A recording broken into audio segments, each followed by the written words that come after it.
Hamas political chief Ismail हानिया की हत्या का बदला ईरान लेगा। ईरान ने इसका ऐलान भी कर दिया है।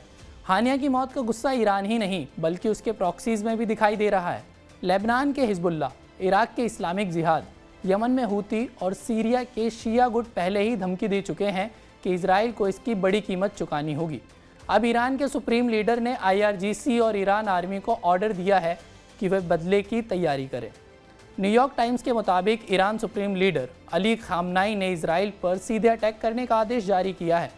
सुप्रीम लीडर ने हानिया की मौत के बाद ही कहा था कि इजराइल को हमारे मेहमान को मारने की कीमत चुकानी होगी। हत्या के बाद सुप्रीम लीडर के घर ईरान के टॉप अधिकारियों की बैठक हुई। माना जा रहा है कि इसी बैठक में बदला लेने का फैसला लिया गया है। ताज़ा खबरों से लग रहा है कि ईरान इजराइल पर बड़ा हमला कर सकता है। ईरान पहले भी इजराइल पर सीधे अटैक कर चुका है, लेकिन तब उसके सभी रॉकेट्स और ड्रोन इजराइल और उसकी अलायंस फोर्सेस ने रोक दिए थे। ईरान मिलिट्री कमांडर इसी तरह का दूसरा हमला करने की तैयारी में जुट गए हैं। खबर ये भी है कि मिलिट्री कमांडर हमले के उन तरीकों को तलाश कर रहे हैं जिनमें आम नागरिकों की जान ना जाए। ईरान इस बार अपने प्रॉक्सीज के साथ मिलकर हमले को अंजाम देने की तैयारी कर रहा है। अगर इजराइल के ऊपर सीरिया, इराक, यमन, लेबनान और ईरान की ओर से एक समय में अटैक होता है तो उसके एयर डिफेंस सिस्टम को उन्हें रोक पाना मुश्किल होगा। जानकार मानते हैं कि सैकड़ों रॉकेट्स में से भी अगर 2-3 रॉकेट इजराइल के एयर डिफेंस को भेद कर शहरों में गिरते हैं तो ईरान कह सकता है कि उसने हानिया की मौत का बदला ले लिया है।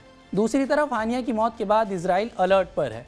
हालांकि इजराइल ने इस हमले की जिम्मेदारी नहीं ली है, लेकिन ये बात भी किसी से छिपी नहीं है कि इजराइल का ऐसे ऑपरेशन को अंजाम देने का लंबा इतिहास रहा है। इजराइल के प्रधानमंत्री बेंजामिन नेतन्याहू ने बुधवार को ईरान की जवाबी कार्यवाही की धमकियों पर प्रतिक्रिया देते हुए कहा कि ईरान किसी भी मोर्चे पर हमारे खिलाफ किसी भी आक्रामक कार्यवाही की भारी कीमत वसूलेगा।